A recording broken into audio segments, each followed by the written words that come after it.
it'll be more of an after party kind of social. So we are moving in that direction with Scribble as soon as we can hopefully get the hang of safety and get this virus under control.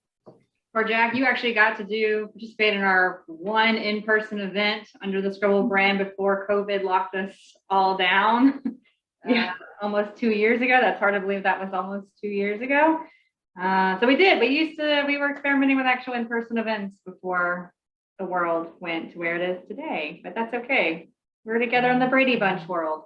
There we go. Yep. Oh, here they come. That's a lot of them. All right, we're getting started. It's exciting.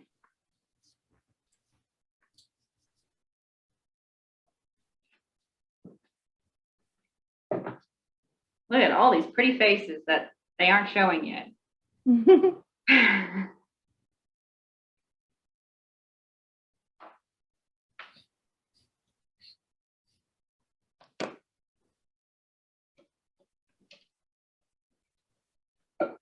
So I'm going to let Laura officially kick off this event. We're sort of co-hosting.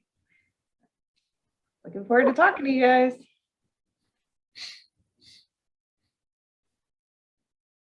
I wish Zoom had like welcome music while you're waiting for everyone to log on. There's like this dead silence that's always really awkward. So then I feel it even worse by just talking awkwardly. But there should be some kind of like music happening right now. Yeah. There's a way to do it. You could have used your phone, Laura.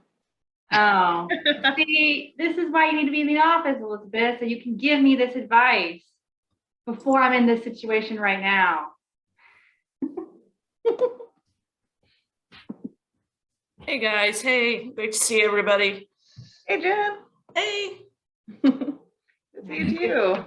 Keep giving people a few minutes to log in here. Okay.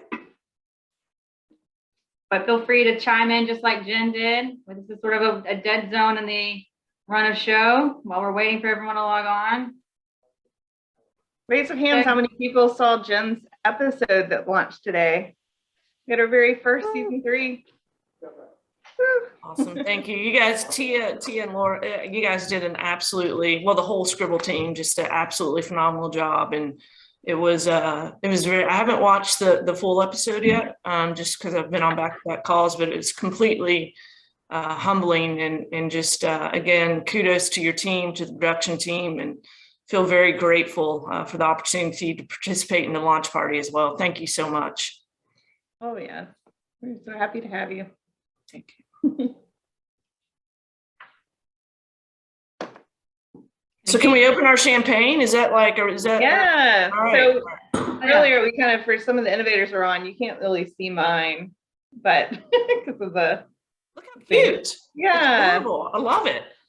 So for anybody that's on here that has no idea what we're talking about, we have some champagne glasses that went out to our 30 innovators that are part of our first 3 seasons. Yay! Yeah. Yay! So this is officially a party. All right, I'm going to give it 2 more minutes, and then people will just keep joining over the hour, I'm sure. Sure. Yeah, looks like we'll have a good crowd tonight. Yeah, well, I'll fill the dead silence as a single mom, or just a mom in general. I dropped my oldest daughter. I'm officially an empty nester, and I got to tell you, it is. I have mixed emotions, but I dropped my daughter in Louisiana last week, and she started preseason soccer at Nichols State University, a small school in Thibodaux, Louisiana. And I was pleasantly surprised that Thibodaux, Louisiana is actually very nice. So I don't know if we have anybody on this Zoom call from that area, but I have fallen in love with the state of Louisiana. It reminds me a lot of South Carolina, actually. Well, good, Jen. My niece lives in Louisiana, and she went to the Math and Science School of the Arts, and undergraduate and graduate all in Louisiana. So glad to hear that. I will pass that along to her. Yeah, no, please do. It's that town. It reminded me a lot of kind of the movie shots in Steel Magnolias. For anybody that's, I know it's a chick flick, so the guys are probably like, yeah, whatever. But that kind of town feel in Louisiana, very, very southern, very proper, but very, very nice. Well, that's My funny. That's hometown- where she went to undergrad, was where Steel Magnolias was filmed. Oh So my God, that's incredible. That's awesome. Natchitoches, and it's not Yes! spelled anything like that. Yes, exactly. That's phenomenal. I was born and reared in Lafayette, Louisiana, Oh, which isn't too far from there. Is that Jack Peck? Are you serious? Yeah, I love it. I fell in love with the whole area down there. It's absolutely gorgeous. A little bit warm, a little bit warmer than South Carolina. All that Cajun food, I mean, real Cajun food, not just putting a lot of pepper on it and calling it Cajun, but real stuff is a lot different down there than it is other places. It is. I got to tell you, the crawfish I had down in Thibodaux was much different than what I've had here in South Carolina, and it was quite tasty, actually. I was pleasantly surprised. Yeah. All right, we're gonna have plenty of time for all of that kind of conversation throughout the entire event, but I'm going to officially kick us off now. That it is 4:05. Hi, everyone. My name is Laura Mcintosh. Lots of familiar faces and also some others I don't recognize. So thank you for joining us. If this is your first time to a Scribble event, if you're unfamiliar with Scribble, Scribble is South Carolina's innovation hub. It's been the state's first sort of attempt and platform for really elevating and celebrating the innovation community across the entire state, leaning heavily on branded content, videos, newsletters, podcasts, all of that. So if you haven't been to the website, shame on you, but you can easily find it at scribblesc.com and you'll find everything that I'm talking about. But tonight's main event is honestly just a celebration of innovation in general, but specifically our season 3 kickoff of our Notes on Innovation series, video series. So with that, fingers crossed this is going to work like it did yesterday. I'm going to share the video for the season 3 trailer now.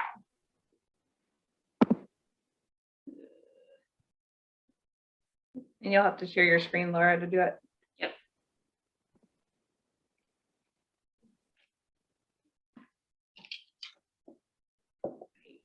Hang on.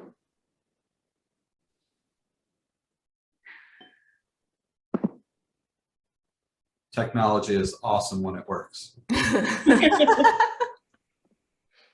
on. I know what I'm doing, I promise.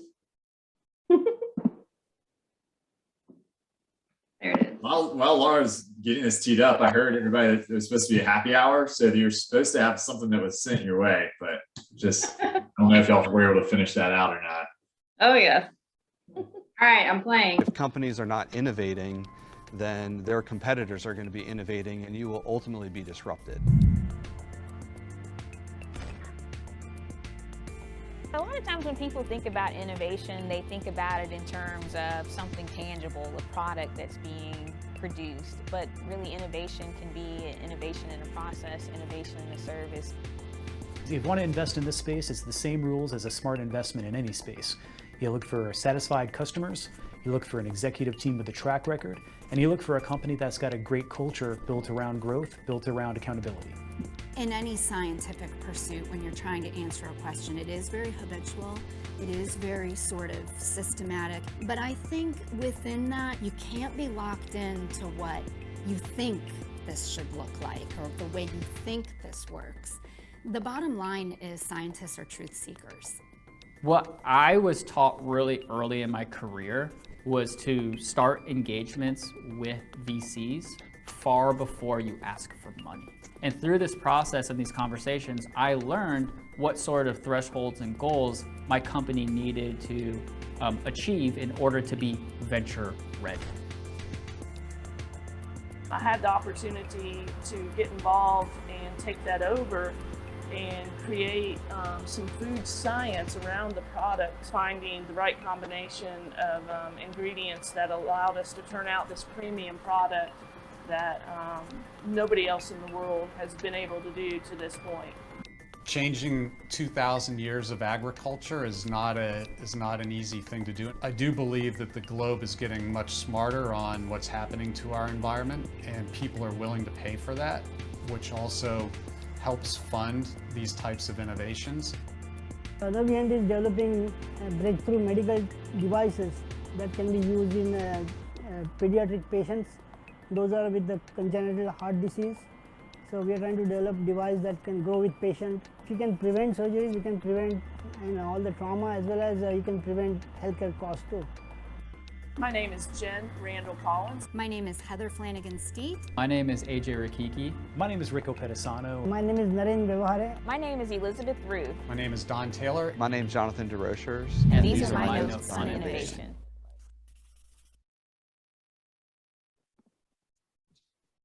Okay, so some common themes amongst all of you, which what I love about the Scribble brand is that we've opened up innovation to include everywhere it's happening, from an academic setting, from a research setting, and of course from the entrepreneurial side. But there's always overlaps in the topics and challenges that you all face. So, you know, I know a lot of times at these events we can stay super professional and buttoned up, but we have a quirky twist to kind of kick things off for discussion this afternoon. And at this point, I'm going to hand it over to Tia, who's going to do some fun trivia and explain how that's going to work. But it's trivia questions regarding the actual innovators themselves across all 3 seasons. So Tia, the floor is yours. Thank you. We're just so happy to have you guys.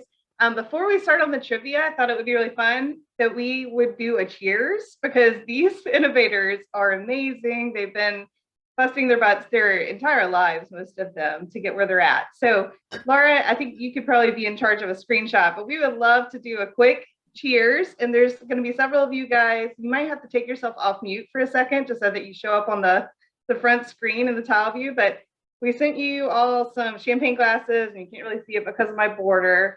If any of you have it with you, or anything that you guys have, because it's a party. And cheers to you on 1, 2, 3. Cheers. Cheers. Woo-hoo. Cheers. Cheers. Thank you for everything you do. We really are so appreciative of you all. So I'm going to kick it off with the most bizarre answer to a trivia question I've seen. And what we did was we wanted to let you guys get to know our innovators on a very personal level. You'll get to know them in chat rooms. So, or in the breakout room. So there's not a lot of reason for us to like dive really into the nitty gritty of what they do on a daily basis, because you'll get to learn that in the Scribble interviews. But for now, you get to know some fun trivia about our innovators. I'm going to start with this first question. What is your biggest irrational fear? And this particular person said, cows walking into my parents' house. So I want to ask who said that, and then give that person about a minute or two to explain where that came from. So I will admit to saying that. I'm Elizabeth Rhue. I'm with SONOCO.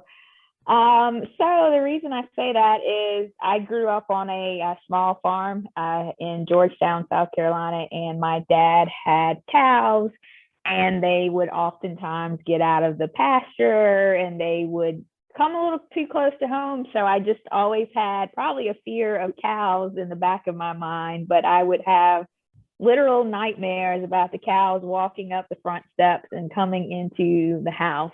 So that is a very irrational fear that I still have to this day about my dad and his cows.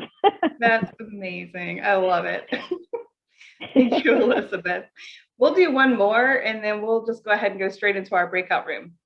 So I'm going to ask this question, or give this trivia response, because this person, I would never picture giving this response, and I'm sure there's a funny random backstory to it.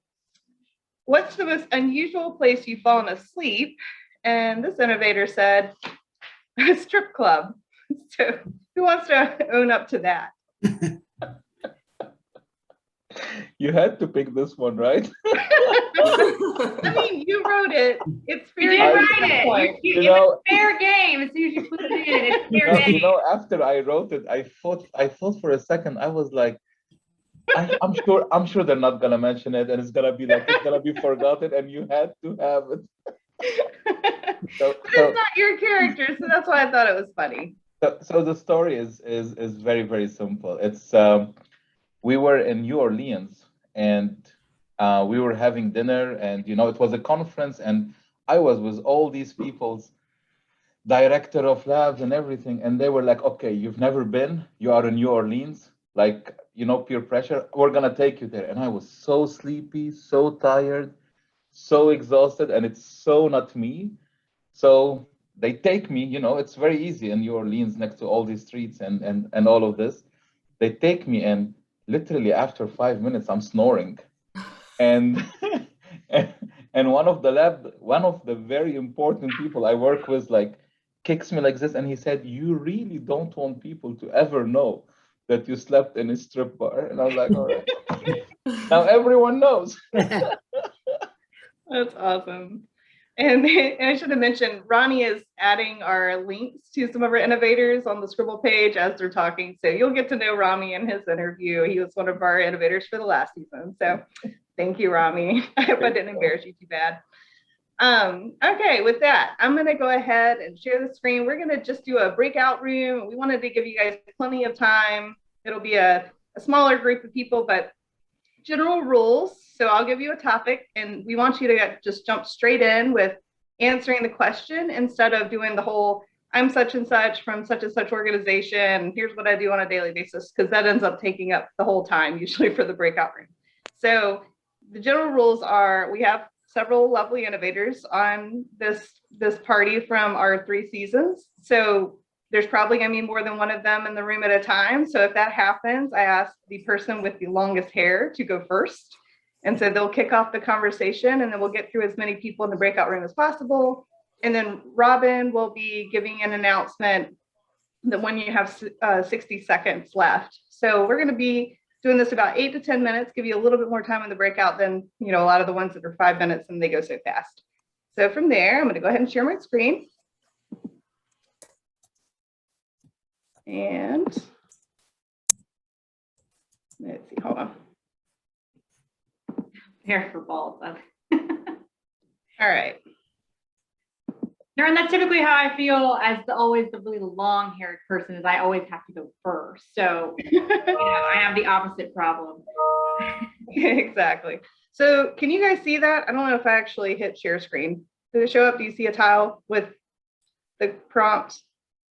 We just see Okay. just whoever is speaking. Okay, hold on. Sorry. Julie just taught me how to do this. I knew I would do that. Pressure. Okay. Hold on. Okay. Ready? There we go. Okay. All right. This is your first tile. That one. What is your relentless pursuit and how did you choose it? And so this is meant to be very open. Everybody has something that they're passionate about. And we're going to let our innovators start first. So just give it a minute and Robin will move everybody into the rooms and get you guys settled. And I'll see you, somebody in some room somewhere. Oh.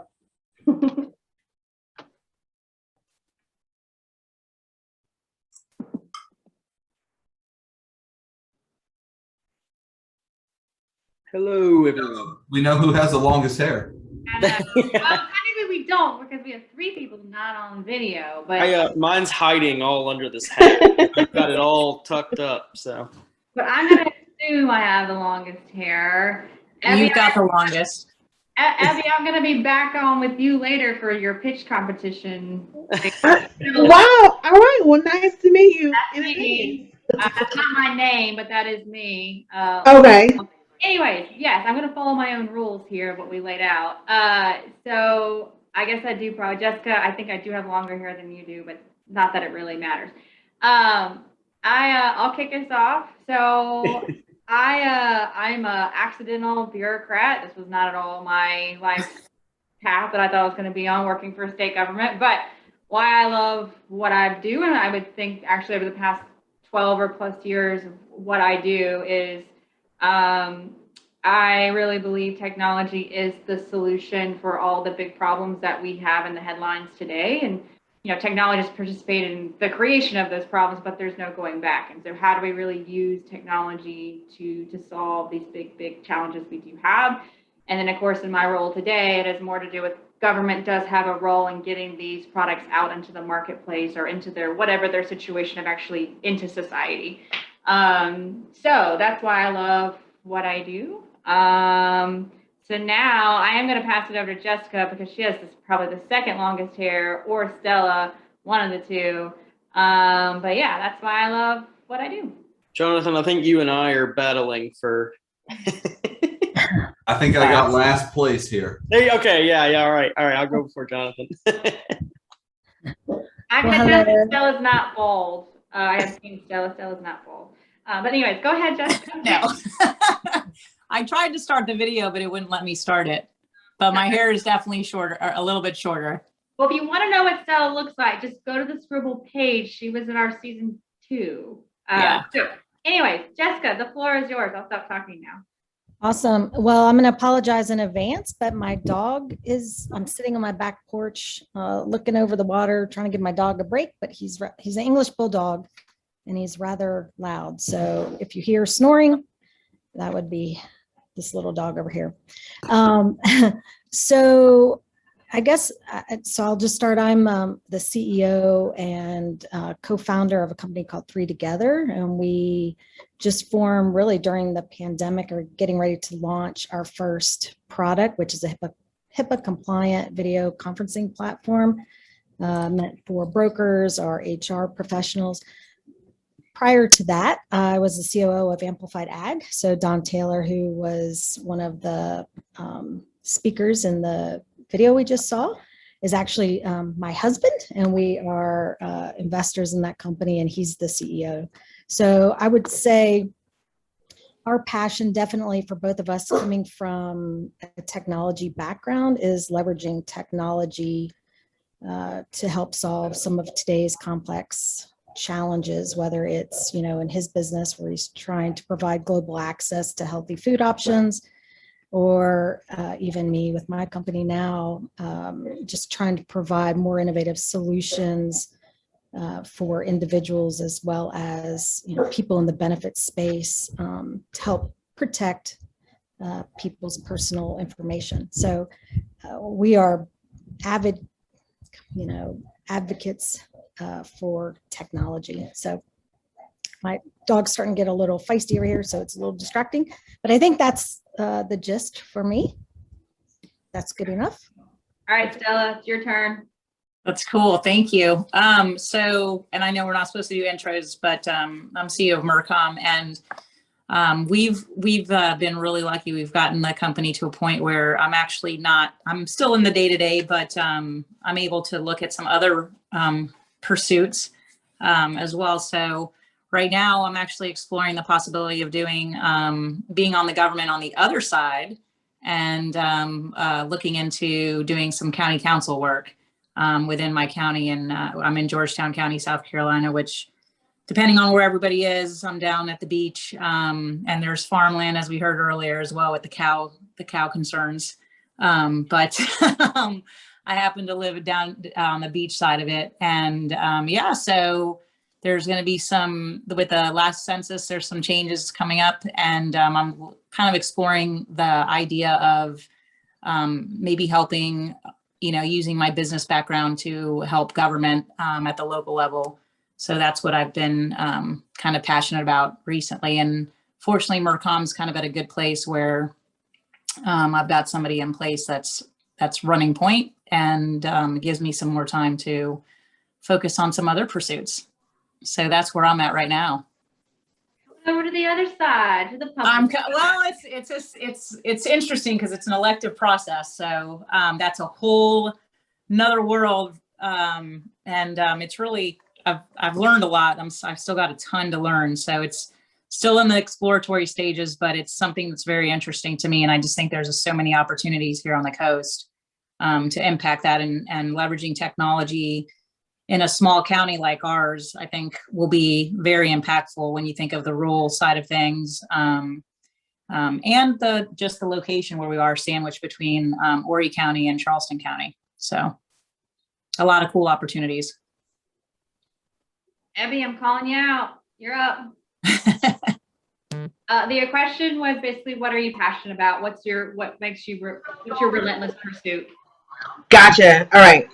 My relentless pursuit is mental health. I am a trauma girl, and we don't really give enough credit to just how people's brains and minds, and they're not the same, work, and how that governs their day-to-day, their life, their decisions. And it travels over into the community. So I am a trauma girl. All right. Anything in specific that you're working on as it relates to that? I am, well, yes, I have a consulting company, so I'm a trauma advocate. So I work with various types of trauma. So that is what I do personally. And Increasing Hope, I'm program coordinator. So keeping that into mind and trying to do deep dives and provide services for the population that we serve, even when it comes to finances. So there's a psychological side of finances.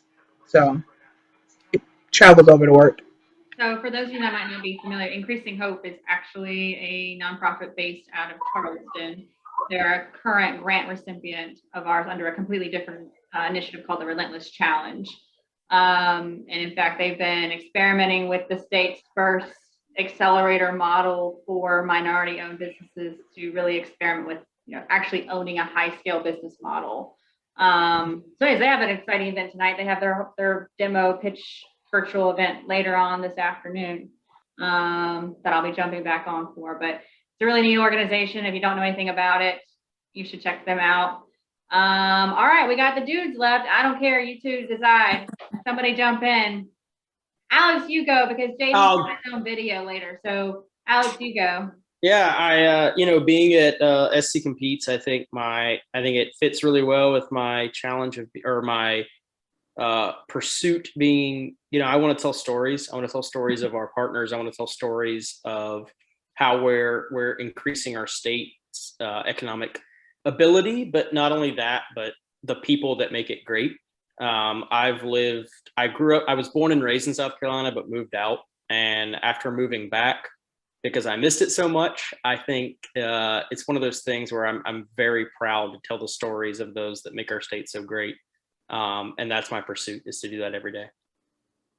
Jonathan, close us out.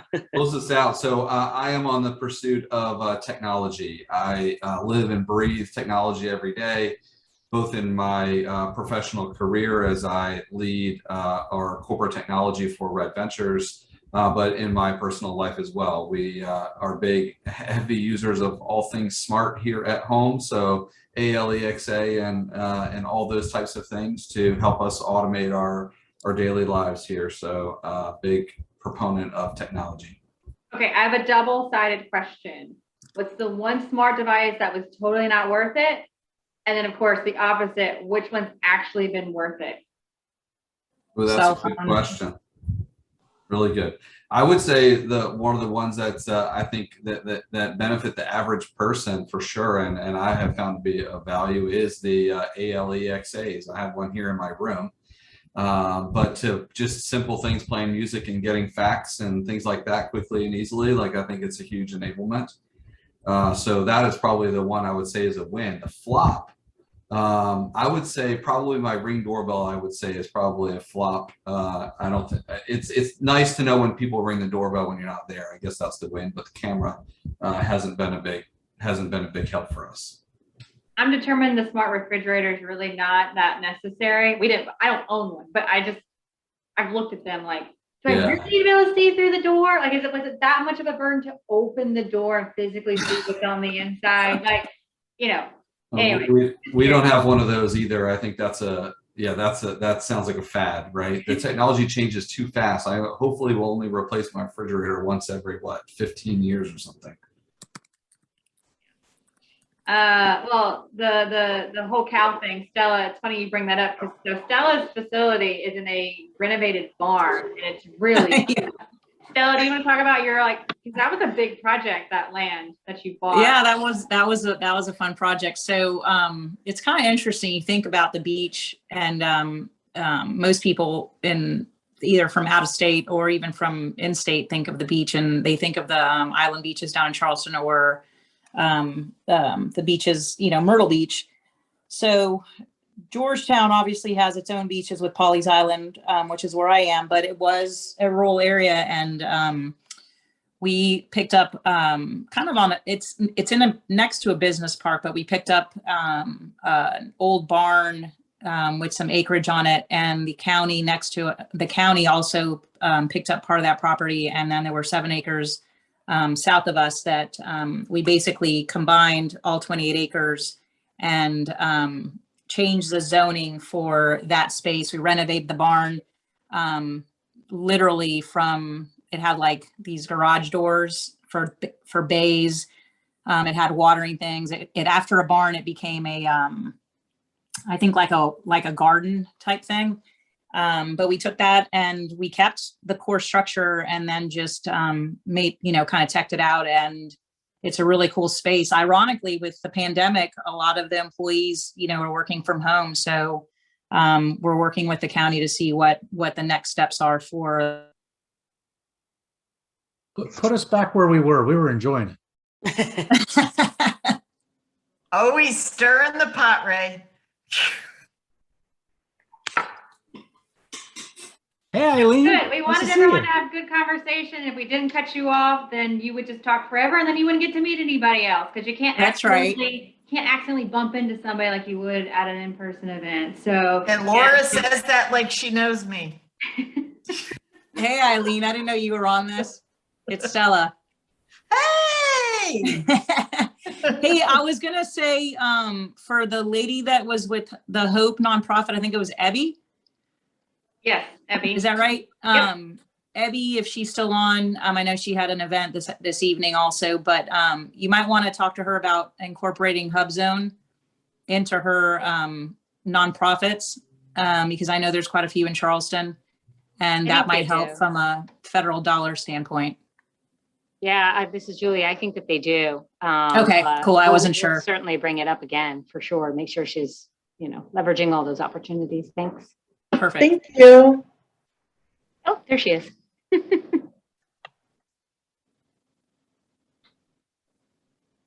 did I lose? Oh, there she is. Was that fun for everyone? Yeah, it was cool. It was cool. Well, thank you all for doing our first breakout, and we're going to go ahead and do a little bit more trivia, and then we're going to go into another breakout session. And so the idea is you are going to get to know several different participants throughout this event so that you have lots of mingling to do. So I'm going to go ahead and put out this question. This was, what's on your nightstand? And this innovator said, Red Bull, Slim's Jims, and baby bottles. Before we reveal who it is, does anybody want to guess who it is based on the picture of this individual? Anybody want to make any guesses? Come on, take yourself off mute and tell any guesses. Is Tia playing? Can Tia not answer? He doesn't have bottles yet. Baby's still in there. It's not Tia yet. I can guess who it's not. I think it's AJ. I think it's AJ. He's got 2 kids under 2 years old, so there's got to be a baby bottle and some caffeine somewhere in his house. That is correct. I always have some calories, some energy, and some calmness. That's what I call a baby bottle by the bedstand. And depending on what's going on that night, you need to figure out which one of those 3 you're going to do. Did the baby ever accidentally get the Red Bull? Not yet. But I'm only like 8 months in, maybe like month 12, I'll be really fatigued and that might happen. And let's just do a reminder, he has 2 children under the age of what? 2. Oh. Yeah. I think we all have a little empathy for AJ right now. You need some alcohol ice cream, AJ. I do. I really do. So I gotta go pick that up. I'm excited. Oh, funny. Okay, we'll do one more for this round. What's the most unusual place you've fallen asleep? Again, this one's a little tamer. In a train in Germany that ended in a place where only German could be understood. Who said that? That's me. Yeah, that was really bad for me. I think it was a night time.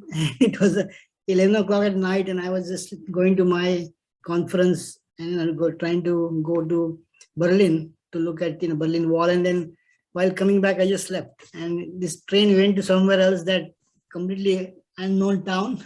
I got up and it is 11 o'clock at night, nobody at the station, and only one person that knows only German. I don't know what to do. How do I go back? Is there any train back? It was very stressful, and there were a couple of guys came, those are a little bit drunk, and they were talking in German. I was just scared. I don't know what's going to happen, but fortunately, after 1 hour, I got one lady who understood a little bit English, and she showed me this chart, and she said, maybe in 2 hours, you can find a train going back. So I was just sitting there for 2 hours. Yeah, it was a little scary a little bit for me. That's awesome. Wow. I fell asleep a couple times on the metro in DC when I lived there, which is stupid also, but not that exciting. So That's very brave. it was really, I was young. Well, thank you guys. So we're going to go ahead and go into our next breakout. And so you'll have, we're going to give you a block of time. And as we have time available, we're adding a little bit to it. So you'll still see that 60-second warning pop up whenever it's time to wrap up. So I'm going to try this the right way this time to share my screen. How much total time will we have? So we broke it out for about 10 minutes, but it's just we're playing it by ear a little bit. It's about 9 to 10. Okay.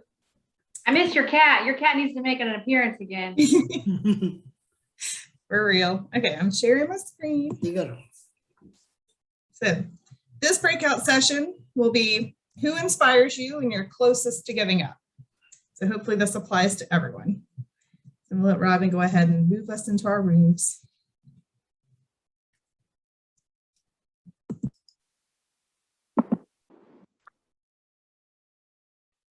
Wow, that's a name I haven't seen in a long time. Hi, Carl. You're not Tia. I'm not. You missed that part. So, because Tia's baby could literally show up at any point. I am logged in with her credentials, so I could technically take over if needed. So, no, I'm not Tia. I'll get to that in a minute. Oh, Alex, you're back with me. We're back. We're connected somehow. Since I am the only female in this room, I definitely have the longest hair, keeping to that rule. So yeah, Alex, this might be a bit of a repeat answer. I don't have a great answer to this question, and I feel like I should, like as a one person who motivates. I don't have a singular person. This is a little similar to the question, my answer to the first question, which is, I feel like technology sort of gets lumped into like this stereotype of like the kid with the hoodie and, just sitting there at the laptop coding away the next app that's going to be in the store and they're going to make millions off of it. I don't do what I do for that individual. Good for them if they make millions. I haven't seen one of these app concept decks actually ever make millions. Dirk, I think you can empathize with that. Seems to be every business student's idea is the next app out there. They can't think beyond the app. Anyways, so I would say what motivates individuals that motivate me have to just do with honestly a lot of the people that we have featured in our series. People that are really like Shrikant that's trying to make a totally recyclable car. That they're solving real problems of today, and so I get the irony of what I do as I run an innovation office for a state agency. Probably the last place you'd find that title. But government has a role in supporting, our innovation and getting those technologies out into society. So when I'm really feeling, let's just say, the weight of bureaucracy, it's putting them at the forefront of going back to why I do it, which is people like Shrikant and Romney and a lot of others that you see here, Laura Buconfuso with her cool robot, they're really trying to chip away at a real problem and have a solution for it. And so my motivation is helping them get that actually out into society. So so not a specific person, more of a collective group. But anyways, I don't know, you all pick amongst yourselves because you're all dudes. Who goes next? You know what? I do have a little bit of floppy hair hid under here. So I'll go next as longest hair. And you know what? Back in high school, actually, I did have hair down below my shoulders. So, a while back, I did have the long cross-country hair. It was great. Let's see. I'm actually going to go with a weirder answer and bounce out in the world of working from home. One of the things that really keeps me going is podcasts. And I actually really love the Mark Maron podcast. I don't know if anybody's listened to it, WTF podcast. It's really fantastic. And, you can skip around to all your different favorite people in the world that he interviews. But I think, honestly, sometimes I'm very much the type of person that wants to bounce out and be human.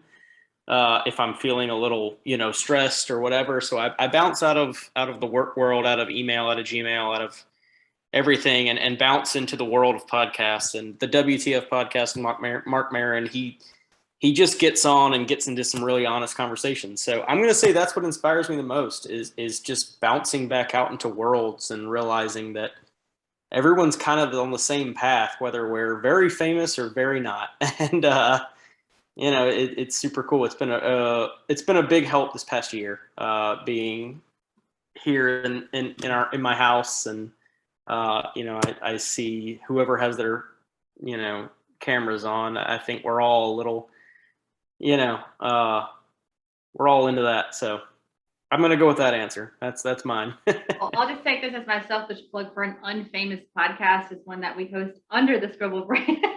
I would also advocate for that podcast. So I also advocate for that podcast. I hear that, and I'll be your outside source to say it's a great podcast. Everyone should listen to it. All right, Carl, I'm going to call on you because I haven't seen you like in person in, I don't know, years. So Carl, who motivates you?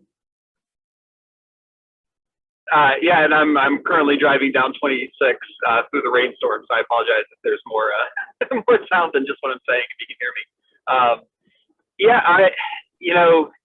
As far as inspiration, I'll take the outside of Dirk, of course. Dirk is clearly my first inspiration, but second below that, I'll take a two-parter.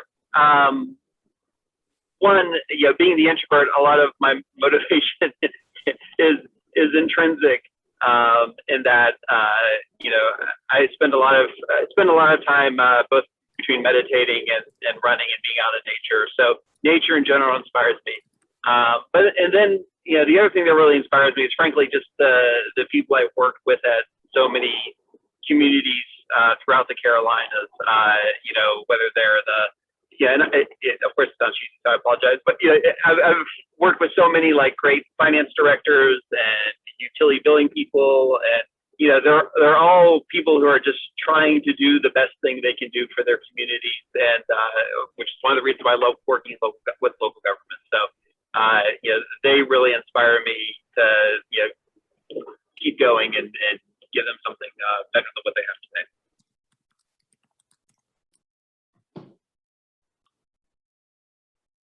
All right, we got 3 more in like a handful of minutes. So just one of you go. Don't make me call on you like a kindergarten teacher. I'll jump in because Carl inspires me. So there you go. So they're back at you, Carl. But I would say my answer would be similar to a combination of Alex's and Carl's in the sense that in my years of running startup companies, there's people that love you unconditionally, even though they don't understand you at all. That would be my wife, for example. And they keep you going, even though they don't understand you. They just support you unconditionally. And then the other extreme is people that really get what you're going through. People like Carl that have been through the trenches and understand what you're going through, and just tell you, hey man, just remember, it's all about the end game, and just remind you to keep grounded. So those are kind of 2 extremes, I would say, in my world, because those conversations are very different, but both supportive and inspiring to me. I love that. Great answer. You mean your students don't inspire? Oh yeah, them too. So Dirk runs a student entrepreneurship center out of USC. But anyways, I just thought I'd put that little dig in there somewhere. Academia. Speaking of someone else that's in academia, Shrikant, you're in academia. What motivates or who motivates you?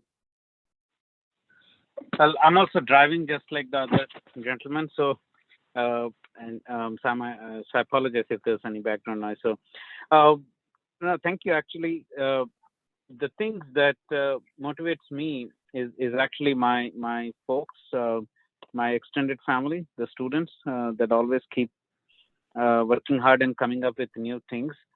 So any problem that they bring in, I see it as an opportunity. And when we are really going low in terms of either the motivation or or anything that, for example, let's say on one side you write a few grants and then suddenly none of them gets funded. the only thing that keeps me continue writing more grants is, yes, I have these folks that I need to fund.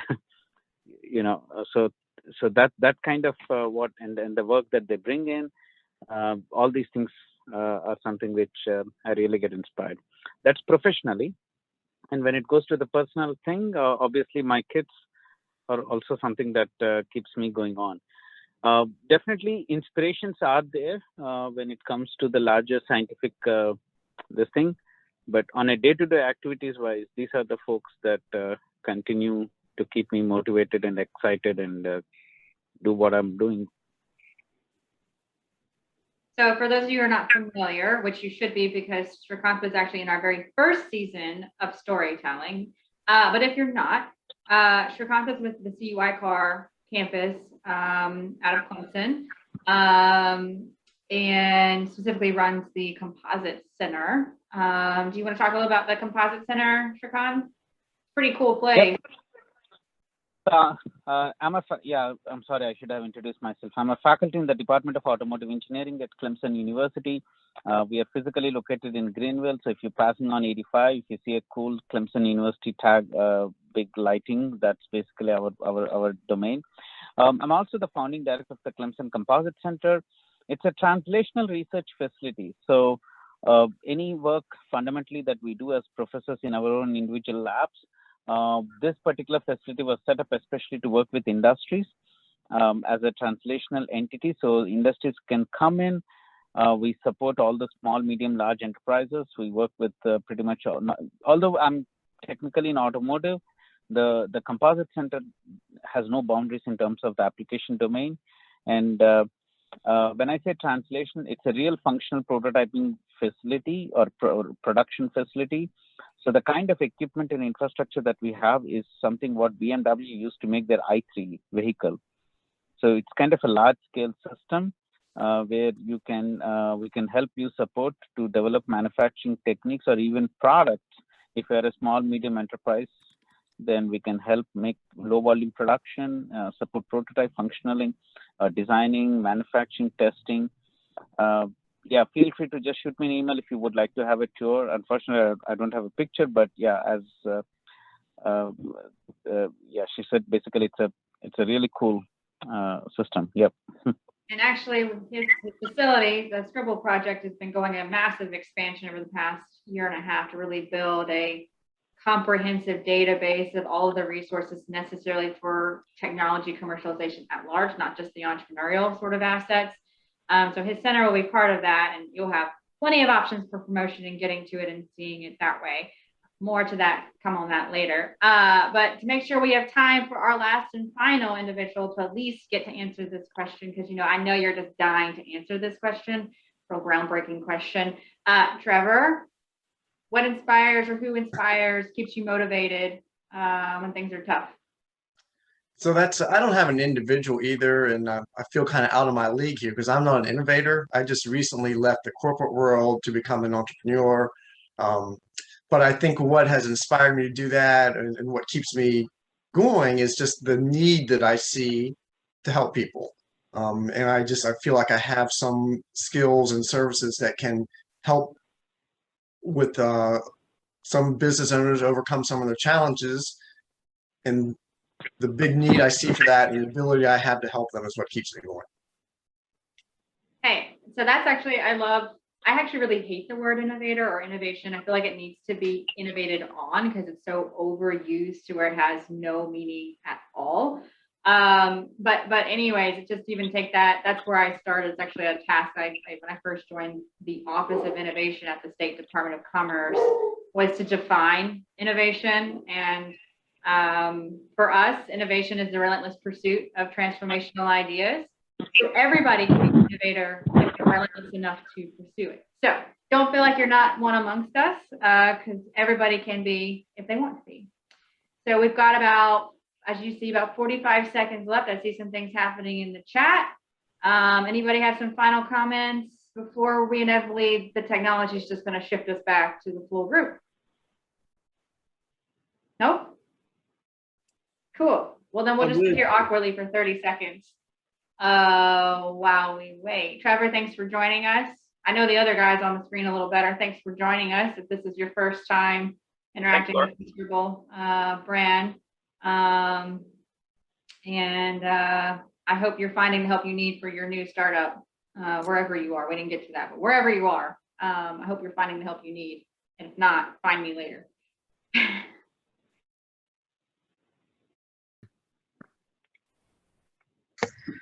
I think it took us back to the regular meeting.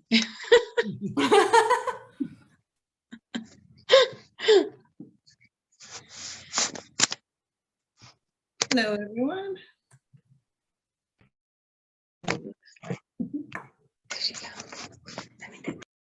All right. I think we're all back now. I hope that breakout was something light and refreshing and a good way to get to know each other on a more personal level. That's kind of the goal here.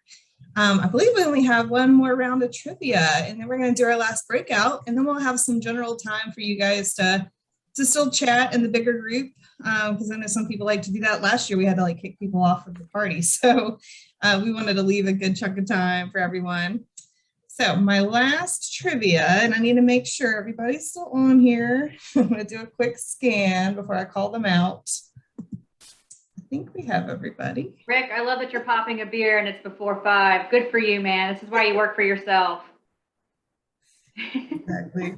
It's my Scribble supplied champagne. Oh, it's the champagne. Okay, even better. Yeah, Yay, man. got it. I had to join the party a little late. The customers were keeping they had me tied to the chair. I had to stay on. So catching up, guys, catching up.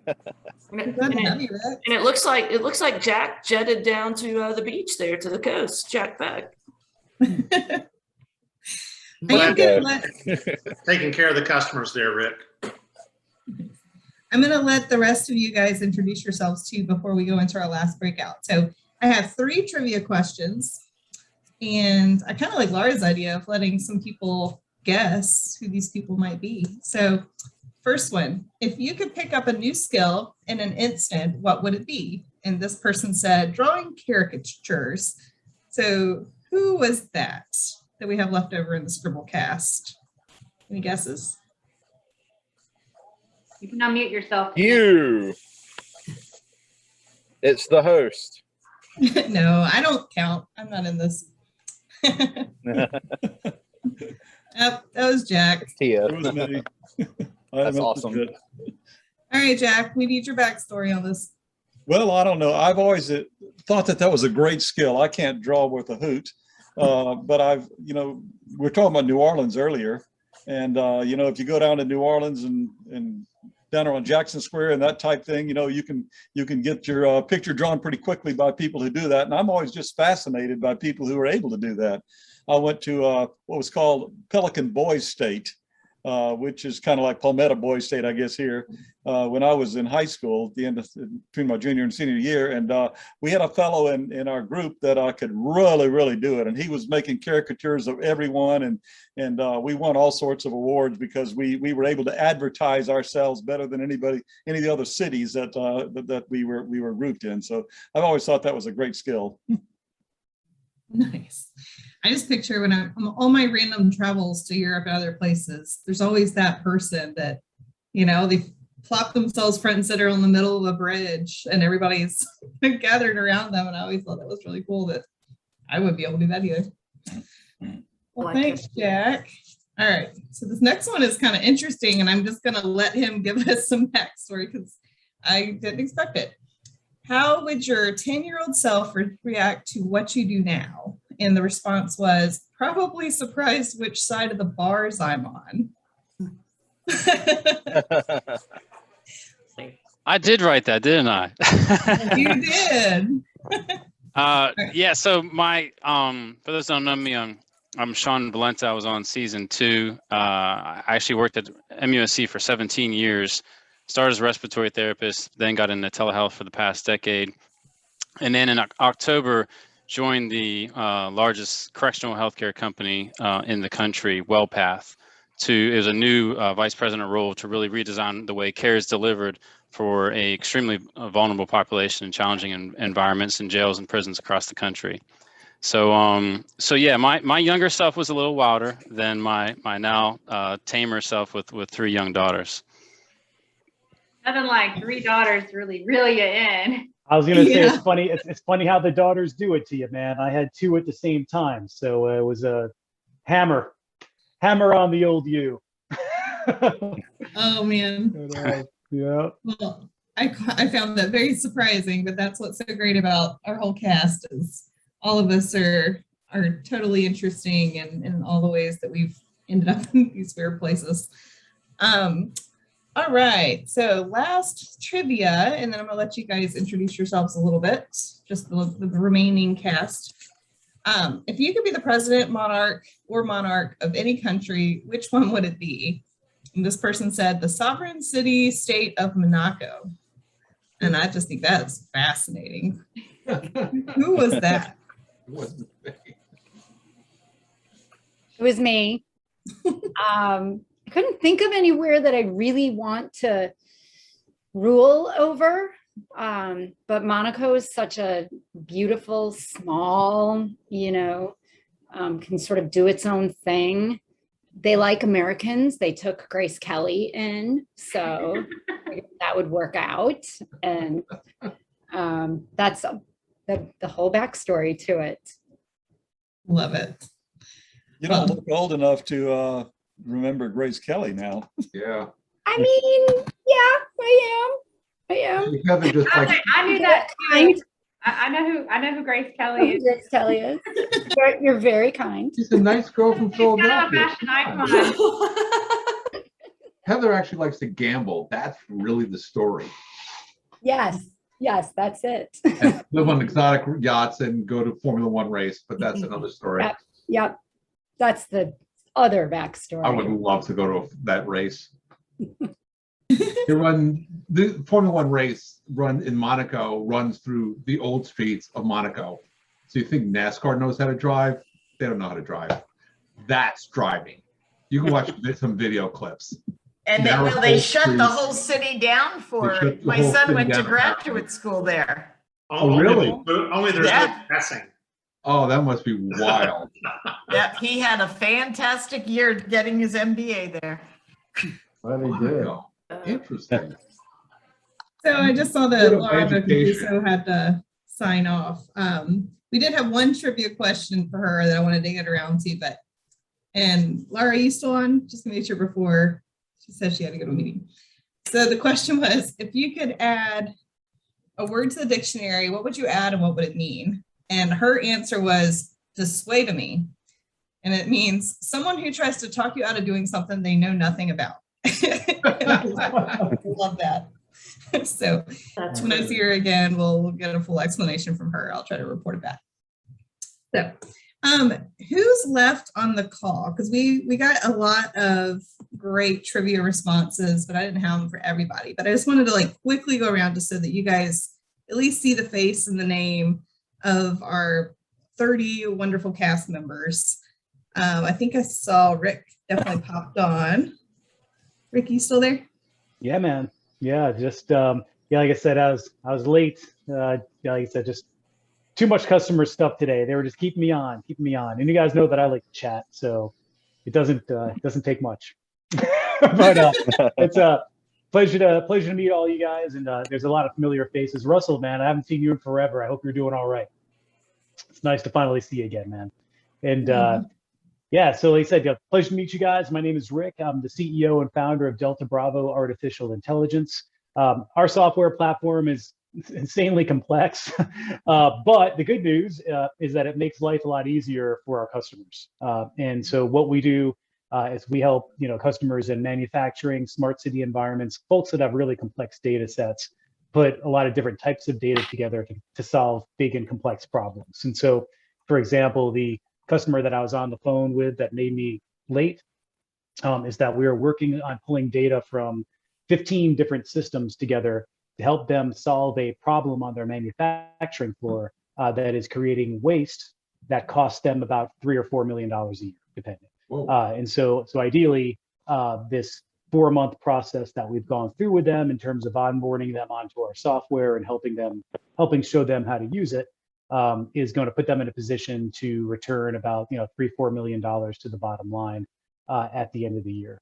So very good, very exciting company. It's always like, we always all of us always talk about, hey, we're in it, we love it, working with our customers, we love that impact.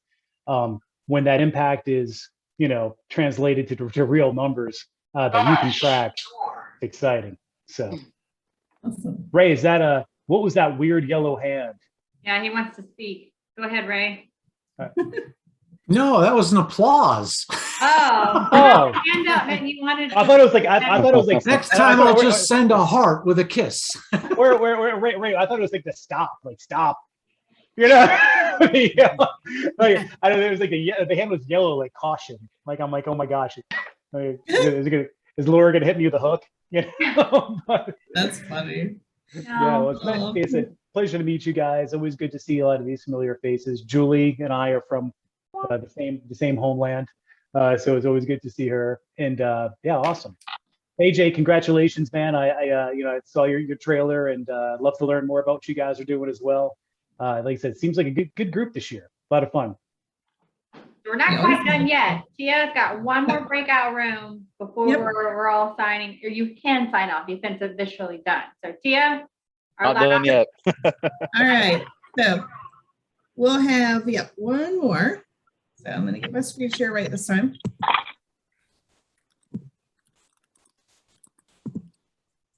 All right, for our last breakout room, and hopefully you're not just absolutely sick of talking about 2020 at this point, but what is your biggest personal or professional lesson learned from 2020? And this has more to do with just general life growth. It doesn't have to be specifically anything that had to do with 2020 politically or whatever. It's more just, what have you learned in the last year? Because everybody's gone through some kind of transition at this point. So with that, I'm going to let Robin go ahead and move us over. Thank you, guys.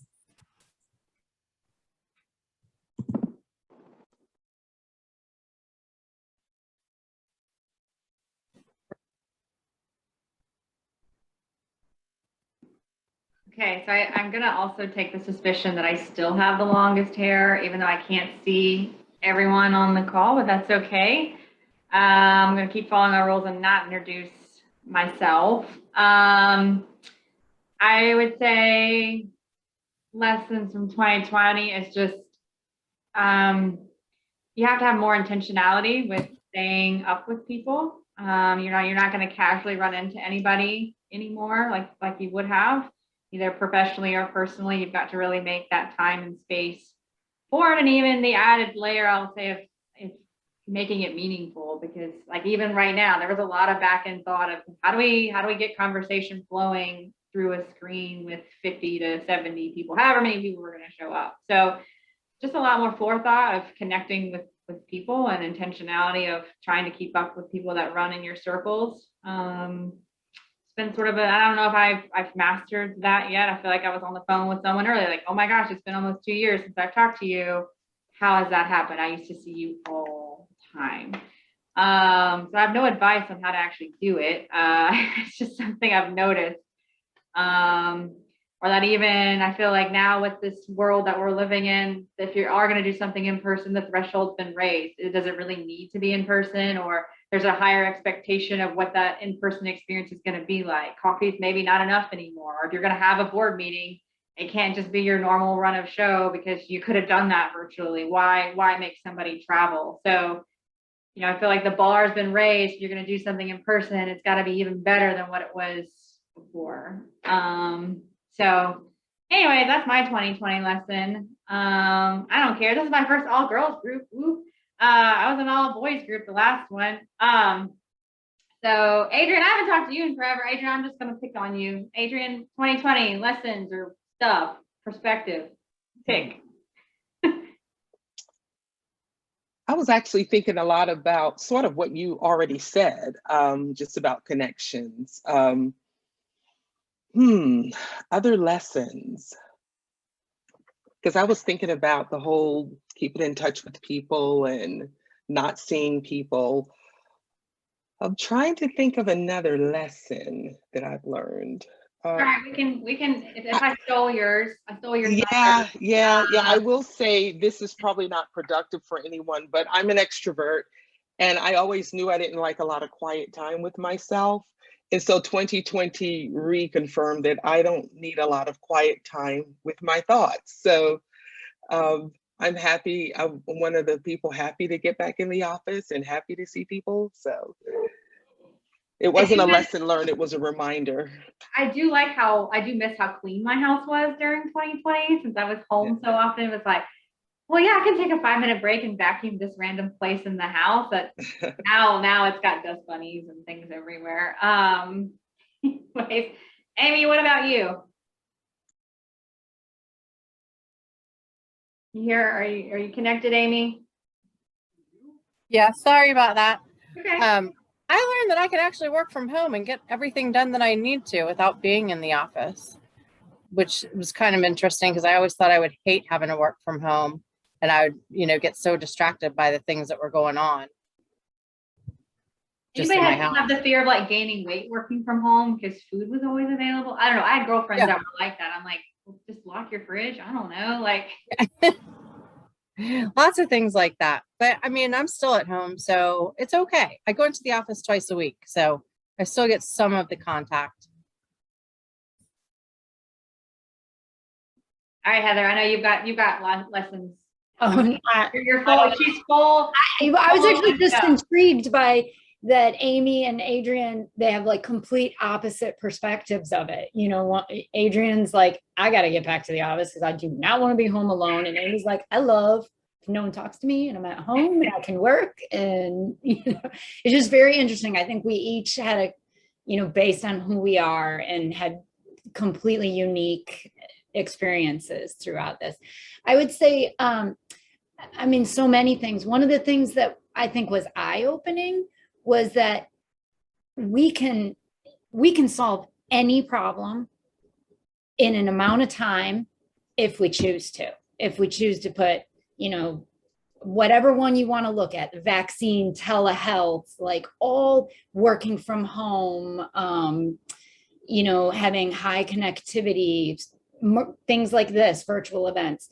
If we put our mind to it and we want to solve a problem, it can be solved. So we have all these problems out there that we just have to be willing to put the resources. And I think I've always known that, but there's so many glaring examples of things that got solved that it's going to be hard to be like, I'm not sure we can do that in the future, when it's sort of like, we can if you choose to. The other thing was, I felt really lucky that my child, who went off to college 2 years ago, came home for, 7 months. And it was time that I wasn't supposed to ever have with her again in my house. There were times I wanted her to go back to school right away. But I felt really lucky that I got that back. So that's it. We got one left. Story, I'm calling on you. I learned that, you can tune your kids out when it's not work, but I've learned that I can tune them out with work too, because half of 2020, I was remote. Not actually half of 2020, just November and December, I was remote, but it still was like, I can tune them out and do work. And then as my door alarms are going off, I still continue to talk, and everybody else is like, did you hear that? And I'm like, oh, I don't even know what you're talking about. Kind of like I've learned to tune everything out. But I've learned that I'm ready for my kids to go back to school. Also, next week we'll be here fast enough, but it just seems like everybody, because we were at home, everybody just did whatever they wanted to do. And so it's now back to get into some kind of structure where everybody is having something to do, and I get to stay at home still. Well, as you can all see, we're getting the warning message that we're going to be divided here shortly. So is there any final comments, remarks before the technology does its job? I just want to applaud the people that were working at home with their children. I went to work most days and did not do that. And my children are practically grown. So I like bow down to the people that did schooling with their kids, took care of their kids, and worked at the same time in the same space, because I'm not sure I have the wherewithal to have done that. So although Heather does the other, high five. Heather does the other impossible, which is she works with her husband, and we talk about that in her interview. But I think she could have handled. Hey AJ, I like your hat. And we're back. And, All right. and we're back. We still have how many? All right, so we still have over 30 people on the call. I mean, technically, the event is officially closed. For those of you that joined sort of halfway through or whatnot, my name is Laura Mcintosh. I'm with the Office of Innovation at the South Carolina Department of Commerce. Scribble is just one of many initiatives we have for sort of helping support technology commercialization across the state. You know, I do want to give a quick huge bow down and thank you to Tia, and also another final congratulations as her baby appears like any moment. And then quietly working behind the scenes, I've got my two older girls, Ronnie and Robin, who've been helping make sure all of this ran smoothly. So if you ever want to learn more about other things going on at Commerce, please just drop me a note in the chat now. Happy to talk with you about it offline, or I'm staying on. So we just wanted to release all of you. The event is technically closed, but the Zoom link will stay open. So if there's somebody you get to talk to or questions you have, we are here. But thank you for joining us, and please follow along all the Scribble channels. Or, of course, we do have a podcast called Of Note. The first episode will be dropping, is it next week, Tia? I believe it's next 18th. Yep. 18th. Next Wednesday. Next week. So if you want to hear more commentary around Proof Alcohol's interview, we dive into it there. So again, thanks everybody, and thanks for being with us. And anybody wants to stay on, we're staying here.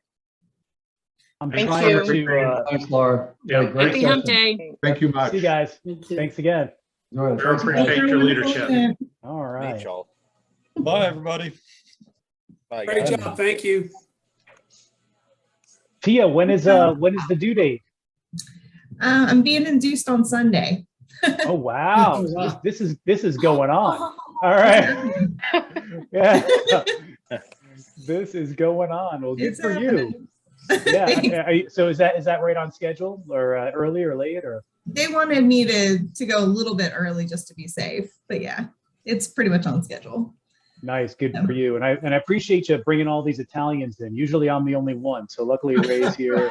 You know, I think AJ was there for a minute there. You know, but yeah, it's funny. You know, you move to the South, and like it's so funny. Like when I moved here, having an Italian last name was like, I mean, yeah, you know, nobody, right? You know, if you were like, they look at the last name, they're like, what does that even say?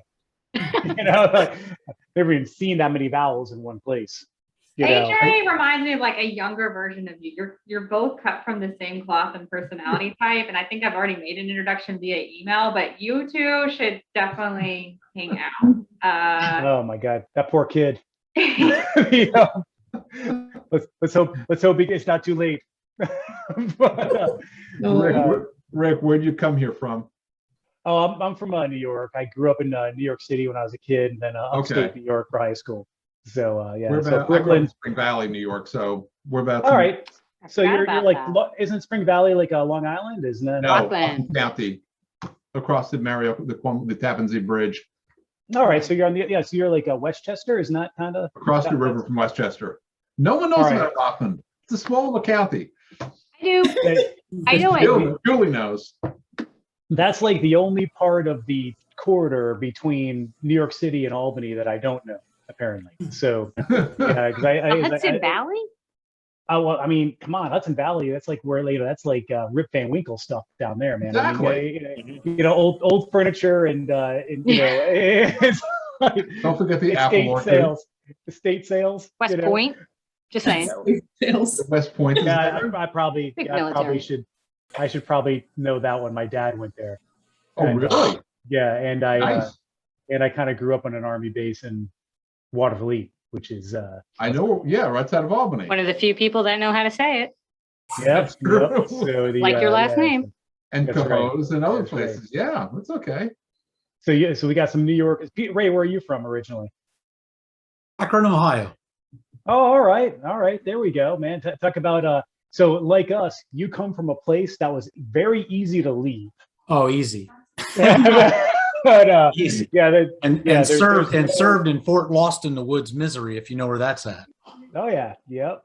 So so it's so funny. Again, you look at just some of these stories, and I always tell people, they're like, I have friends of mine in New York that to this day are like, hey, why did you move down there? I'm like, why are you still up there?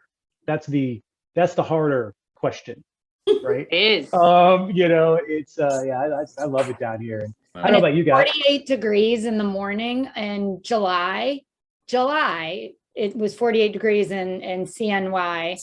There's your answer. That's crazy. Refreshing. That's kind of nice. Refreshing. I guess it is kind of refreshing today, though. Yeah. The big challenge is, as I always tell people, it's like trading 8 months of bad weather for 8 months of good weather. It's always. wait, you live in upstate New York. Yeah. Yeah. I lived in Albany for a couple of years. Now, if your dad had been assigned to, where is it? Is it Fort Drum, where the 10th Army, the mountain practices, the coldest spot on the planet? Yeah, that's way up. That's where the mountain division trains. So you get the idea how bad it is there. That's interesting weather.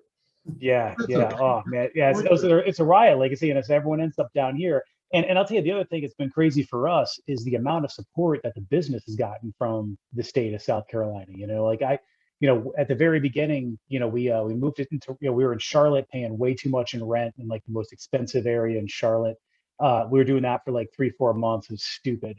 You guys will laugh at this story. It's my Italian mom came to visit. My parents came to visit. My mom said, "I want to have a nice pastry. Where are you going to take me?" And I'm like, and so I took her, mom. Yeah. So I took her down to this place in Rock Hill, which is great. And at the place, as we're sitting outside, there's this big flag for a technology incubator, right? And at this point, our company was like, I don't know, 3 weeks old, right? So I've done this, man. I've been in technology for a long ass time, all right? So like I'm talking, I was a designer on a product called Lotus Notes. If anyone here is old enough to remember that, I was one of those. Oh my God, you're responsible for that? Yeah, Okay. yeah. So I've been in it for a minute. And so my mom goes, "Hey, you should really join this tech incubator." And I said, "I appreciate the sentiment, Mom. Maybe I'll call them."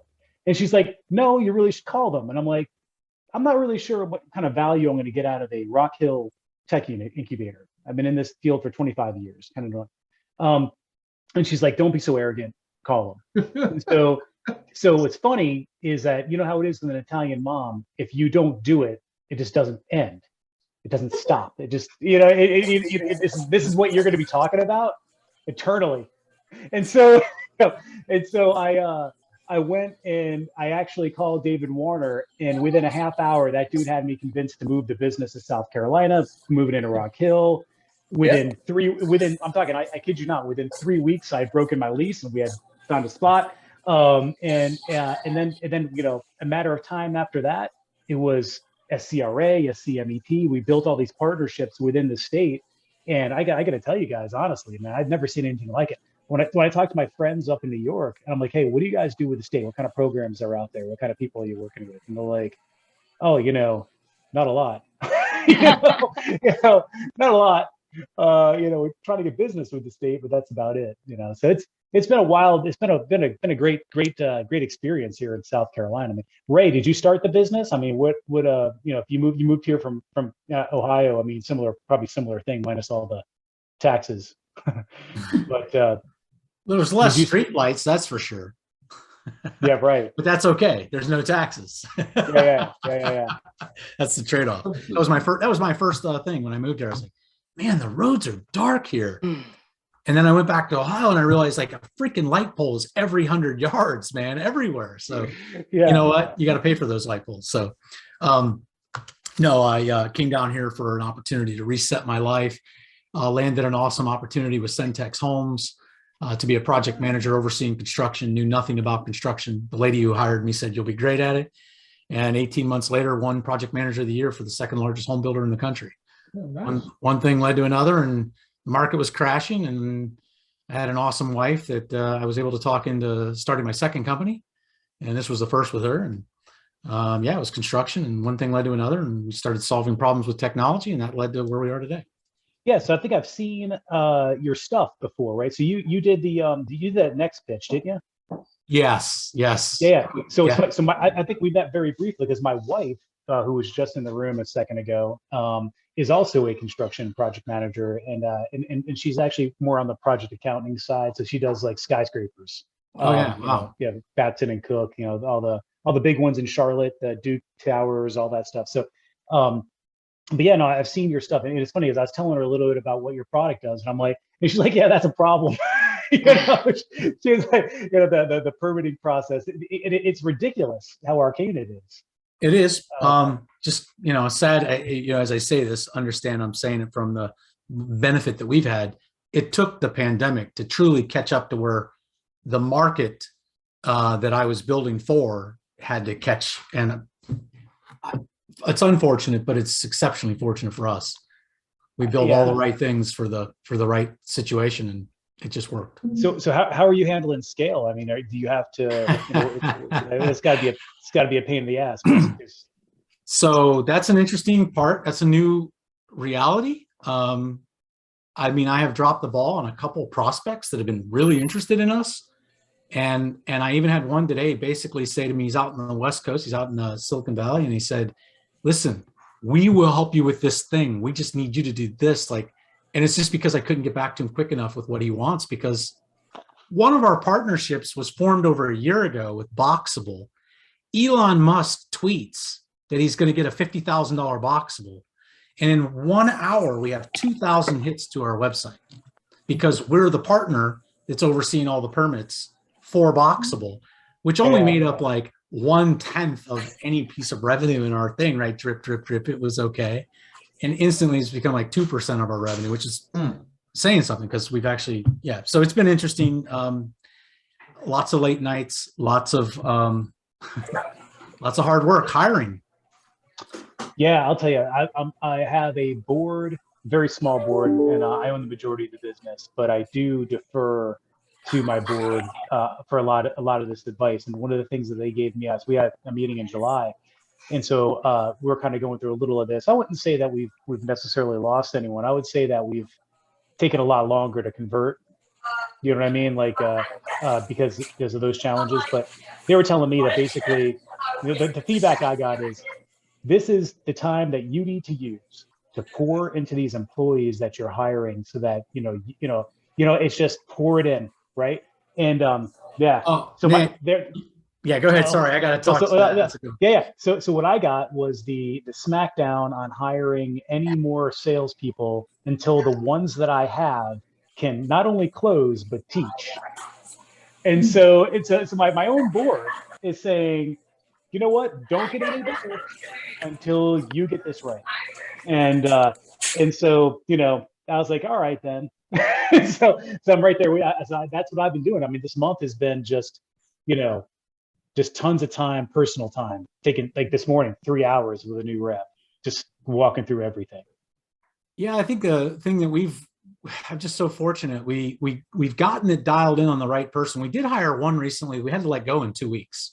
That was a tough thing to do because the team is getting so gelled, and but credibility buster too. I hate it. It makes you look. It was tough. It was tough. Yeah.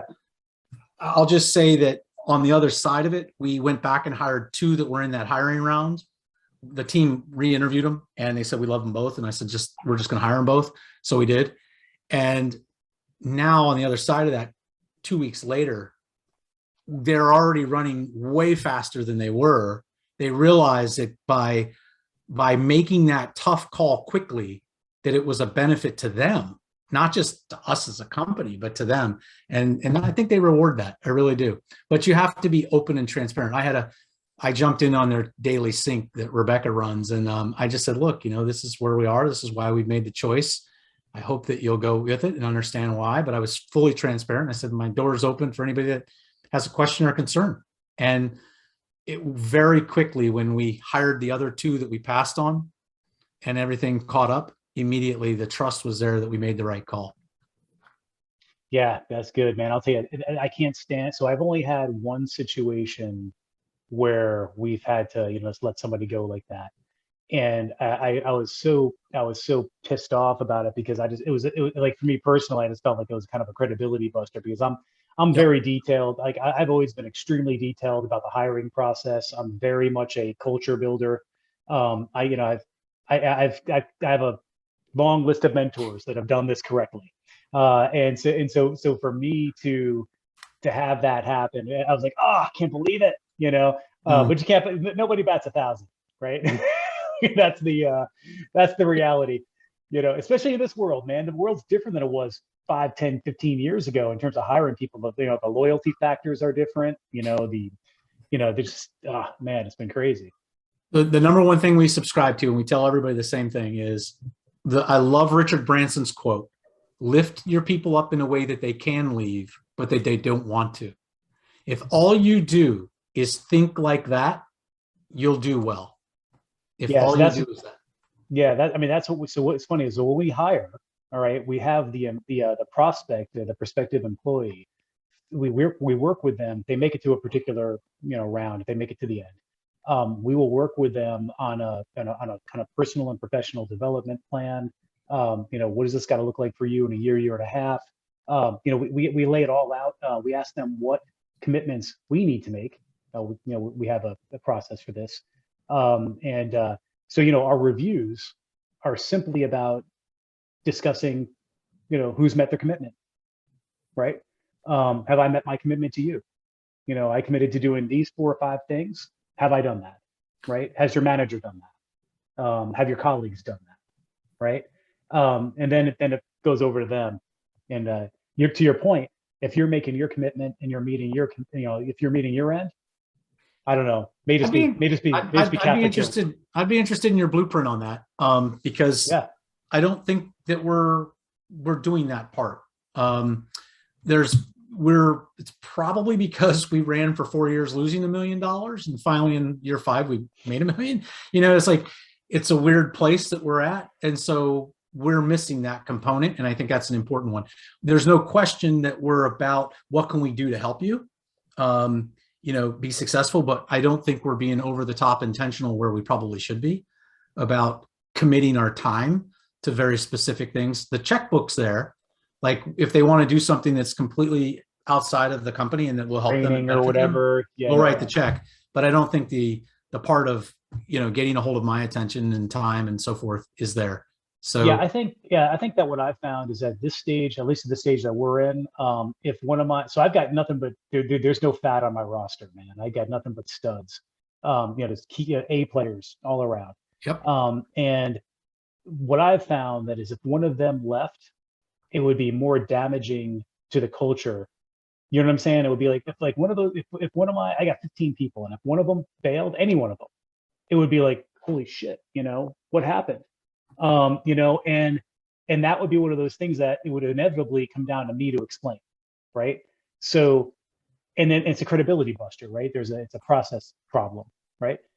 Someone didn't take the time to understand a priority for that person, right? And so that's really I've learned a lot, man, just over the years of doing businesses and doing turnarounds. I ran a publicly traded company for a while. And so that's the thing I think that at this stage where both of our companies are probably at, that's the landmine, right? So Julie, you're going to have Rick sponsor a web series on how to do this, because what he's talking about is dead exactly where we need that help, and I'm sure others do, especially in this time. I think I'm going to volunteer Rick then as a blog contributor that Robin can help him with, because blogs are way more cost effective with getting information out than videos. So Rick, you don't know it, but Ray actually just volunteered you for more work, and we'll publish it for you. Oh But boy. Robin will That's help. how, welcome to my life. Yeah, welcome to my life. Overcommitting. It's what I do. Yes, I know what that means. It's what I do. Yeah. Is that funny? Like how now all of a sudden you're in this boat, you're like, shit, you know, just the level, I like now I'm all about commitment management. You know, that's kind of the deal. And I think it's funny is that, you know, again, in the situation we're in with people right now, I don't know if you guys are seeing this in your jobs, but there's never been a better market to change jobs in. Yeah, no kidding, right? You know what I'm saying? And my wife is doing it. And, so she was pissing and moaning about, you know, where she works because frankly their leadership is terrible. And you know, and so I said to her, I was like, look at, you know, there's no short, you know, there's an absolute shortage of people that do what you do. And I said, just go out there and test the market. Oh no, there's no, you don't understand. Yeah, it's not like that. Honest to God, there's a setting on LinkedIn. I'm talking, it's one button that says, I'm open to talking about a new job. Mm-hmm. She pressed it. A day later, she gets a call from a recruiter. She just had the interview. They're going to make an offer to her today. And it's going to be like a 20, 30% increase in pay. And from a benefits perspective, get this company, this is crazy. We have a killer benefits package. And this was one of them that I hadn't heard of before. If you work there for 5 years, they make you take a month off and they give you $5,000 and say, go out and do your spirit walk. Do whatever you got to do. Get some peyote, hit the desert. Is it a non-US company? No, ironically, they're based out of Akron. And so I think Akron, yeah. And so the other thing they do is that if you have a kid in college, they'll give you $7,000 per year per kid. So as a parent of twins, that's, you know, whatever that is, $56,000 over 4 years that, you know, that I don't have to pay. I don't know about you guys, but I'm not finding that in the couch. Well, you know, it's real money, right? You know, and so I'm looking at it going, shit now. Yeah. So, you know, because we have to keep up, right? You know, and so it's funny is so for what we do, you guys, so Ray, this is another kind of unique thing. I disagree that you have to keep up. We're going to come back to that, but go ahead. Well, I agree that you don't want to compete with completely different business models just for the sake of hiring. I agree with that. But what I'm looking at is saying, okay, what we do is we cover, see you, Tia, you out? Go deliver a baby. Yeah, no, I'm hopefully not doing that, but thank y'all for everything. It was wonderful to see you guys. I do have to run, but yeah, it won't be long before I'm with you all again, I'm sure. Do it. Congratulations. Have the best possible weekend you can. Yes. I will. We're going to do a lot of nothing, I think, is the plan. Sounds good. Bye, guys. Yeah, have a good night. rock and roll. We'll see you. Bye. Bye. Yeah, so what we ended up doing, man, is we said, okay, what we're going to do is we're going to cover benefits for everybody, as in, so we have a Cadillac benefits package, you know, matching 401k up to like 5%, full health care, the whole thing. We cover all that whole cost. So I you know, we'll come out of pocket $2,500 a month per employee, just, you know, I'm talking zero out of their pocket. And so that's a big deal, right?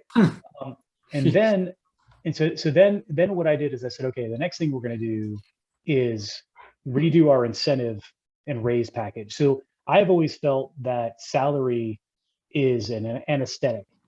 I've always felt that it's a placebo that people get hooked on to establish some level of self-worth. And so the way I've always looked at it is, hey, you know what? If you get paid, let's just say you get paid $100,000 a year, and that's your starting salary in year one, at your end of year review, you at some level are expecting a raise in that 100, right? So I look at it and I'm like, well, what value did you bring to the business above and beyond what I was paying you for that 100, right? And so I always tell people, the fact that you're here and that you've maintained the standards that I was paying your base salary for, that's what you're attaching your self-worth to. Bullshit, you know.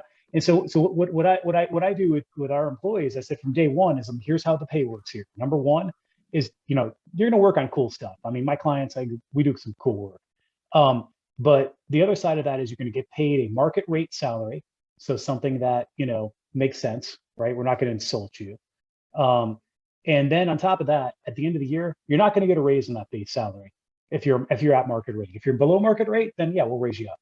But if you're at market rate, what we're going to do is we're going to take a look back at how you personally mapped to the growth of this business, and we're going to bonus you out on that. So for example, we just had a year review for one of our guys, pretty well-paid developer. He worked on 3 customer projects that without him, we wouldn't have landed. I gave him 3% of total revenue on those deals. Total revenue on those deals was somewhere around 200 grand. And so, not bad. Yeah, that's pretty nice. So it ended up equating to about an 8%, kind of versus his total salary. And the way that worked is that he got the money today. Like, I'm like, that money is coming in your next check. You're not going to have to get an 8% raise that you have to wait a year to get paid out on. You see what I'm saying? And so Ray, what we do on the flip side is that we manage the headcount cost that way. So I can project next year's cost and not have to worry about raises. And I keep them focused on doing good things by the product or by the customer, and they know they're going to get paid on it. So money goes out when money comes in. Money doesn't go out without money coming in. You know what I mean? So this is a different way of looking at it. We've done a bunch of weird little things with this company that have turned out to be pretty good ideas. Who knew? That's really interesting in terms of the sort of package change, if you will, because you start to hear, well, lately you were talking about, jobs are hot and you can be recruited so easily.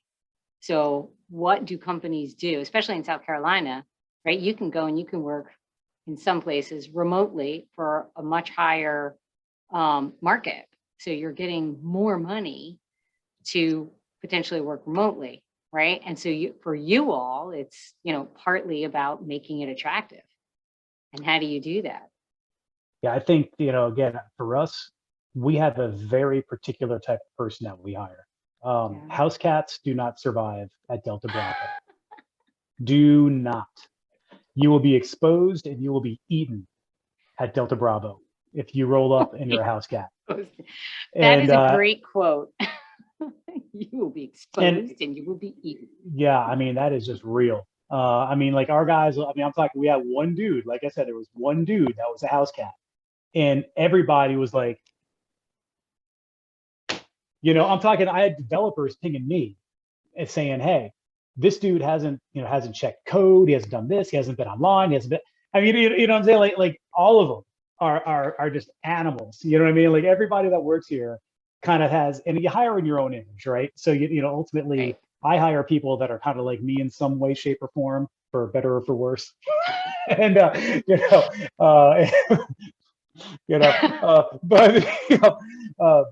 yeah, we have no house cats, man. And I think that when you understand that and you're confident enough to be able to identify those traits, then it doesn't become a situation where, oh my God, I got to make my business attractive. I've got to compete on salary. Like our latest hire was this girl that was the lead data scientist at AccuWeather. AccuWeather was actually one of our customers for a long time, our first big one. And so we've known her for a while. She's super conservative, brilliant, never worked for a startup before, completely frustrated with her corporate life. And I just said, hey, look it, this is A player territory. This isn't, you're not going to get away with 5-hour days here, and pressure. Well, just reality. I was like, if you want to be the best, if you want to be the freaking best, this is where you go. And this is how it works. If you want to disappear, if you just want to be okay, not the spot. Not the spot, And so it's fine. Ray, I'm sure that at some level you go through this. I'm fortunate. I work with the tech team, and then Rebecca handles all the doers. So as long as they filter past me, then they go into the team interview, and the team picks them. And example with the young lady that we let go after 2 weeks, the team picked her, but we had to let her go because she wasn't cutting the cheese, and they were all starting to make excuses for her, and I didn't want them to do that. That's when I stepped back in, but that's the first time that's happened. So I feel pretty fortunate. The culture with us is a little bit different, Rick. I am a lot like you, but I completely compartmentalize myself to a certain part of the team, because that part, the executor, is the one who are actually working with the customer direct. I'm the wrong person for them to lead them. Rebecca is the best person to lead them. But for our tech team, I can be very direct, matter of fact, no bullshit. Pardon my language, we're being recorded, but hey, you had me talk long enough. Rick already said that like 3 times. You know, and for that, you get the veteran and you get the person who was raised by a Marine Corps gunny. We're going to get shit done, and it's going to be right. But for the other part of the team, that is not the right attitude. That's not the right leadership. And I'm just grateful I got an awesome co-founder that picks up that piece of the puzzle. Do you guys have what other management do you have in place? Do you guys, just between the two of you guys, you kind of run all the teams? Yeah, actually, I mean, we were broke for so long. We're in a weird place. I'm actually hiring somebody to almost act, I don't want to say chief of staff, but just to be somebody I can hand things off to directly, because up till now, I have not handed off anything other than technical to the technical team, but I act as a product manager. And then the team that actually executes all of that, I'm sales, I'm everything. And you know, literally I'm up till 1:30 in the morning. I'm back at it at 8 a.m. And I'm loving it. I'm loving it. Yeah. Yeah. And that's like a lot of people don't get, right? Is that, hey, this is what I'm into. You know, I'm not a workaholic and I'm not like some sort of psychopath or obsessive weirdo.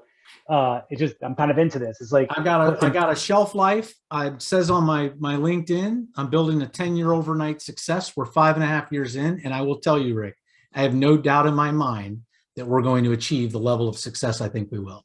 I'm the same exact boat, same exact timeline, same exact everything. Yep. It's funny, you know, the thing that I've done is I've handed off finance. You know, I'm an editor at this point financially, which is nice. I get to steer some of the strategy, but I've got a controller. I've handed off day-to-day project management type of ops type stuff like you have with your wife, the executors. And I've handed off, I've got a wonderful co-founder from a technology standpoint. He is taken over running the tech team. Evan, see you later, man. See you, Evan. Yeah, which Evan's going to leave though? I see 2 of them on the screen. I know. I don't know. Hey, guys. I can't tell which one's better looking. Can you hear me? Yeah, Evan. Here we go. Yes. This one. Yep. Oh, yeah, there you go. Look at that guy. Hey, guys. There we go. We saw him and he disappeared. You taking off, man? Yeah. Can you hear me? Yeah. Yeah. I'm just been doing this on my phone, video wise and audio on the laptop computer, because I can't figure out how to get the video to work on my new computer. I can throw up the background, but can't throw up the me, if you know what I mean. So we'll good to have you. Good to meet y'all and have y'all with me too. Yeah, man. Fun conversations. It's always a little weird when a little fun when you get people that do this stuff all together. And yeah, you know, it's the best. I'm gonna have stories and also. I got a 7 p.m. meeting. Oh. One last thing about salaries. It's very interesting to listen to both of you, by the way. As a general comment, the experience, salary is not so much a motivator. The lack of income will be a demotivator. But throwing more money at people will not necessarily, as a general comment, motivate them. Agreed. And some of you you've talked about some of the things. There are other things which people will value more.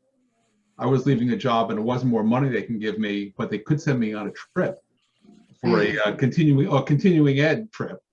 But I could go to Chicago for this trip, or I could go to San Diego.